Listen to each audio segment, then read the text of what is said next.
अनवारुल हक काकड़ की नामजदगी बतौर निगरान वजीर आजम, क्या आपका रद्द-ए-अमल है? पार्टी इसको, पाकिस्तान पीपल्स पार्टी इसको किस तरह से देखती है? मैं इस पे रहमान जो राय दे सकता हूँ वो मेरी जमाती राय तो नहीं है। मैं अभी अपने ख्याल का आपके साथ शेयर कर सकता हूँ। जमात की राय तो जमात के तर्जुमान यानी हमारे हैं शाहजिया मरी साहब है, तो वो राय देंगे मेरे ख्याल।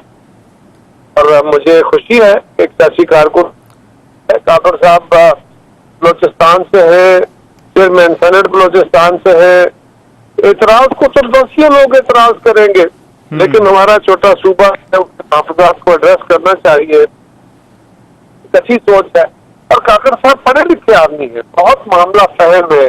अपने सूबे के मुल्क के मामला के बारे में उनकी आवाज अभी सुनी है, वो बड़ी सॉलिड राय देते हैं।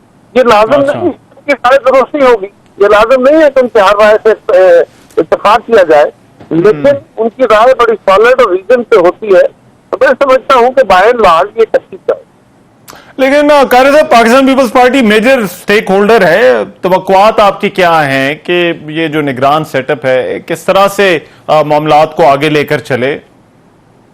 ये तो डिपेंड करेगा कि वो जो इलेक्टोरल प्रोसेस के अंदर उनका रोल क्या है। ठीक है। वैसे रहमान जितनी बहस है ना केयर वजीर आजम की, अगर हम करें तो शायद हमें पिछले वजीर आजम का पता भी ना हो जो केयर टेकर थे। अगर उनका पता हुआ तो उनसे पिछले का बिल्कुल नहीं पता होता।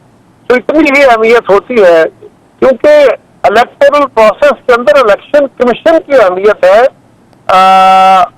ये जो केयर टेकर वजीर आजम है, ये तो इस्लामाबाद तक महफूज होते हैं।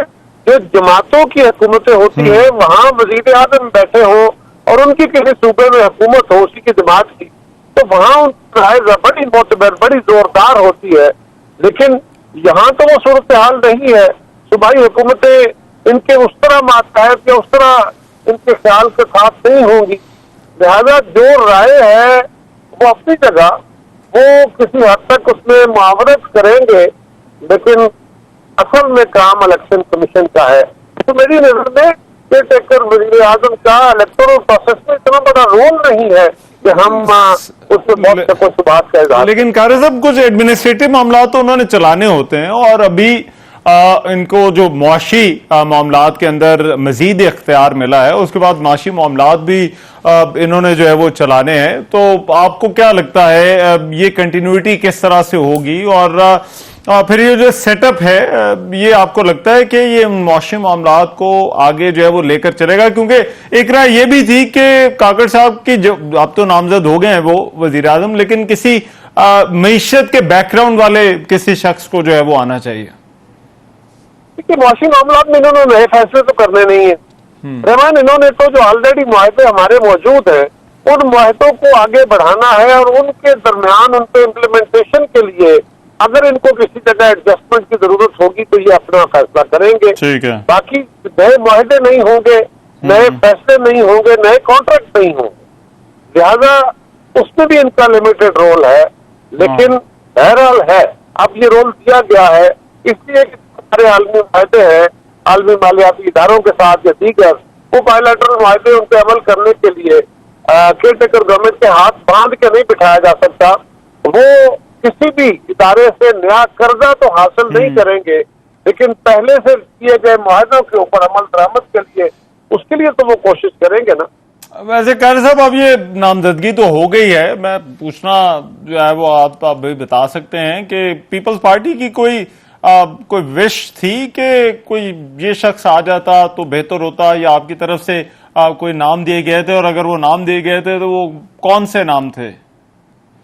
मेरा ख्याल ये है कि पीपल्स पार्टी से जब वजीर आजम साहब ने पूछा होगा तो पीपल्स पार्टी ने भी कोई नाम डिस्कस किया होगा। हमारी तरफ से 5 नाम दिए जाना, 10 नाम दिए जाना, ये मुझे नहीं समझ आई। अच्छा। वजीर आजम साहब ने मशावरत करनी थी कि पास कोई नाम होंगे, उन्होंने हमारी क़यादत से कोई बात की होगी, उन्होंने भी कोई नाम दिया होगा। यानी ये क्लीन क्या बात है, मुझे तफसील का नहीं पता, मैं उस कमेटी का मेंबर नहीं। अच्छा। लेकिन इसी तरह होगा मोस्ट लाइकली। ठीक। तो उनमें से कोई एक नाम ही आना था ना जी आगे। एक नाम जिसका भी आता, बाकियों के नाम नहीं होने थे, ये सवाल तो हर तरफ होता। राइट। कारी साहब, अब असल तो इशू आगे इंतखाबात का है और आपका जो पीपल्स पार्टी का मौकफ है उस पर तनकीद होती है। वो तनकीद ये होती है कि पीपल्स पार्टी एक तरफ कहती है कि मरदमशुमारी की मंजूरी दी जाए, मरदमशुमारी पर तहफ़्फ़ुज़ात भी होते हैं, फिर मरदमशुमारी की मंजूरी भी दे देती है काउंसिल ऑफ कॉमन इंटरेस्ट के अंदर, लेकिन दूसरी तरफ ये भी कहती है कि इंतखाबात आगे नहीं जाने चाहिए, इंतखाबात वक्त पर होने चाहिए। अब तो ये जो कहते हैं कि ये तजाद है, इस तासुर को या इस ओपिनियन को आप किस तरह से देखते हैं?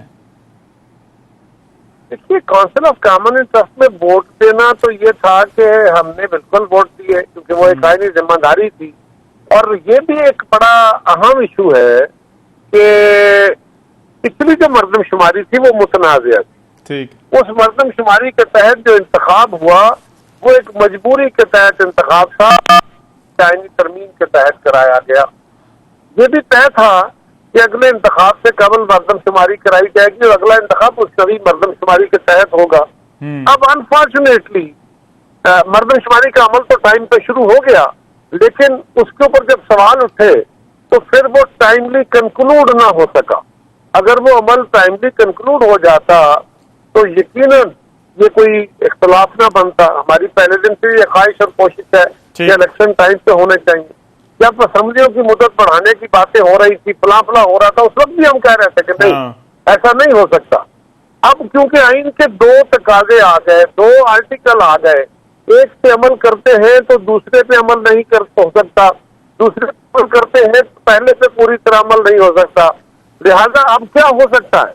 अब ये हो सकता है कि आप एक आर्टिकल पे अमल करें और उसके अमल के नतीजे में, यानी आप हल्का वर्जियां तो करनी मजबूरी हो गई, लेकिन उससे अमल दरामद के नतीजे में जो दूसरा आर्टिकल 90 डेज वाला अगर वो थोड़ा बहुत आगे जाता है तो वो मिनिमम पॉसिबल टाइम, ठीक है, मिनिमम पॉसिबल टाइम होना चाहिए। ठीक है, वो एक्सटेंडेड टाइम नहीं होना। ठीक है, बहुत शुक्रिया कमर ज़मान कारा साहब हमारे साथ मौजूद। एक ब्रेक के बाद वापस आते हैं कि कल जो फैसला आया है सुप्रीम कोर्ट का, क्या उसने मियां नवाज शरीफ के लिए कोई और मुश्किलात पैदा कर दी हैं, और फिर उस फैसले का जो कल वाला फैसला है उसका कुछ जो अभी केसेस लगे हुए हैं सुप्रीम कोर्ट में, उन केसेस पर क्या फर्क पड़ सकता है,